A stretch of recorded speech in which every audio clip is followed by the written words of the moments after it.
मामला शहर मुख्यालय की कचहरी परिसर का है, जहां इलाहाबाद झांसी खंड स्नातक निर्वाचन क्षेत्र से स्नातक विधायक एमएलसी प्रत्याशी पंकज मनु विश्वकर्मा इलाहाबाद हाईकोर्ट ने कचहरी परिसर प्रांगण में आकर संविधान निर्माता बाबा साहेब भीमराव अंबेडकर की मूर्ति पर माल्यार्पण कर अधिवक्ताओं से जनसंपर्क अभियान की शुरुआत की। इस दौरान कचहरी में मौजूद सभी अधिवक्ताओं से अपने पक्ष में मतदान करने की अपील की और उनसे अपने पक्ष में पूरा सहयोग भी मांगा। सभी अधिवक्ताओं ने हर संभव मदद करने का आश्वासन दिया।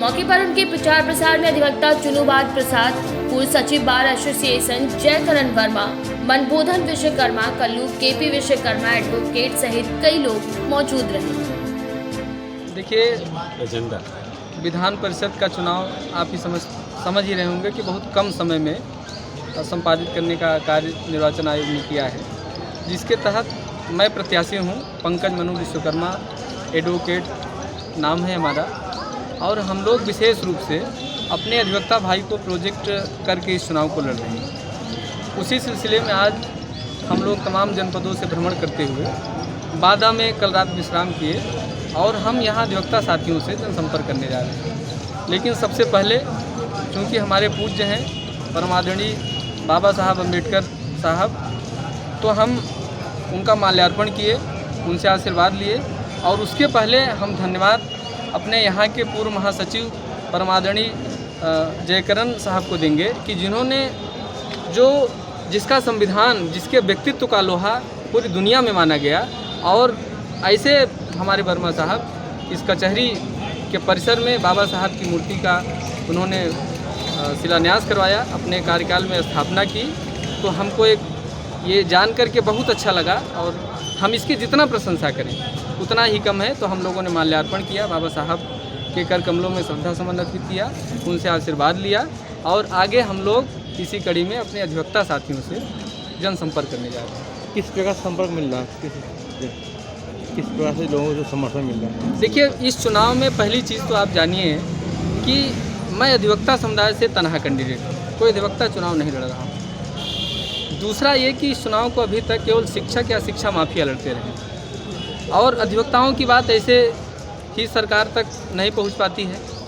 तो अधिवक्ताओं का विशेष रूप से बड़ा समर्थन है। अधिवक्ताओं के साथ चूँकि जो एक नौजवानों बेरोजगारों की बेहतरी के लिए बेसिकली अधिवक्ता ही लड़ाई लड़ता है, तो हमको लगता है कि हमको अधिवक्ता साथियों के साथ साथ तमाम सारे वर्ग का, और उसके साथ सबसे बड़ी चीज़ है कि मैं पिछड़े समाज का तनहा कैंडिडेट हूँ, तो इसलिए अपार जन समर्थन है और बड़ी खुशी हो रही है।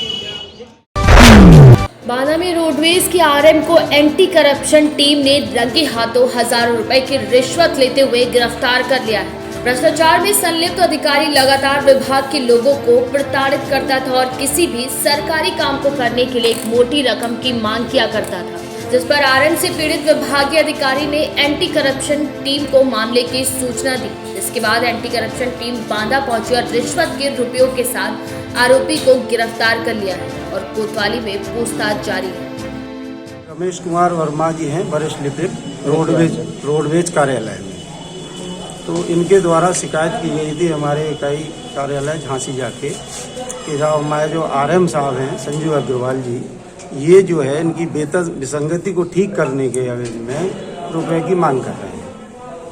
कितने रुपए की मांग की गई थी? इनसे 15,000 रुपए की मांग की गई। जब इनने ज़्यादा अर्जुमिन्नत की कि साहब 10,000 रुपये ले लीजिए, 10,000 रुपये में इनका तय हो गया।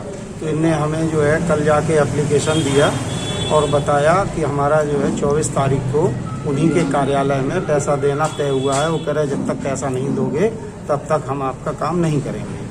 आज इनके द्वारा जब हम लोग यहाँ आए और इनको जो नोट होते हैं उनके नोटों को ट्रीटेड करके पाउडर वगैरह लगा के इनको दिया गया, इनने जाके आरएम के कार्यालय में जाके उनको वो नोट दिए। हम लोग यहाँ आके डीएम साहब के यहाँ से 2 गवाह लेके वहाँ टीम को लगाया और जैसे ही शिकायतकर्ता अंदर गया तो बाहर हम लोग लगे हुए थे और इनने गेट खोल के अंदर पहुँचे और पैसे जैसे ही उनकी बात किए, बात करने के बाद जैसे ही पैसे दिए ऐसे रंगे हाथ संजीव अग्रवाल जी को, जो आरएम के पोस्ट पे हैं यहाँ रोडवेज बांदा में प्रक्षेत्रीय कार्यालय है, इसमें आरएम के पद पे हैं। इन्होंने 10,000 रुपये जैसे ही रंग लिए उनको रंगे हाथों पकड़ लिया। कितनी सदस्यीय टीम ने आज यहाँ रोडवेज? ये हमारी जो है 7 सदस्यीय टीम है जो लखनऊ से नियुक्त किए गए team anti corruption team Jhansi कार्यालय। क्या सुनना है आपको? इंस्पेक्टर सुरेंद्र सिंह। बांदा से केकेडी न्यूज संवाददाता पूरन ट्राई की रिपोर्ट। बांदा में संदिग्ध परिस्थितियों में एक युवक की मौत हो गई, जो कि पथरी खदान में कार्यरत था, जिसकी मौत की खबर खदान संचालकों के द्वारा परिजनों को भी नहीं दी गई। वहीं इस घटना की सूचना परिजनों को मिलते ही उन्होंने पोस्टमार्टम कराए जाने की मांग की है। पूरा मामला देहात कोतवाली अंतर्गत पथरी बालू खदान का है। भैया क्या नाम है आपका? अश्विनी तिवारी, कहाँ रहते हैं? खपटिया। क्या घटना हुई है मृतक के साथ? घटना ये हुई कि इनके गैस बनी है और सीने में दर्द हुआ है और बस थोड़ा गिर गए हैं, तो उठा के अंदर पर आया है, पेट वोट मलते रहे तो यार तुरंत बांदा ले आए। क्या आप उनके साथ थे? खदान में थे वहीं।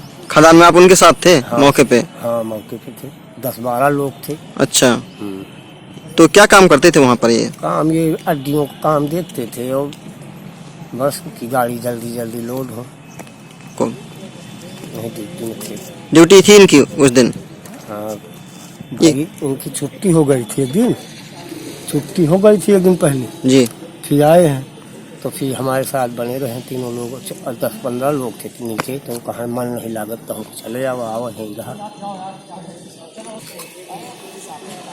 पहले भी बता रहे हैं हाँ, होती रही है, जो पलैया में इनके साथ डंप में रहे हैं जी, वो बताते रहे कि होती रही है, गैस की समस्या होती रही है। गैस की समस्या होती है। तो क्या मौके पे मौत हो गई या आप लोग अस्पताल लाए हैं तब मौत? अस्पताल लाए हैं यहाँ मौत।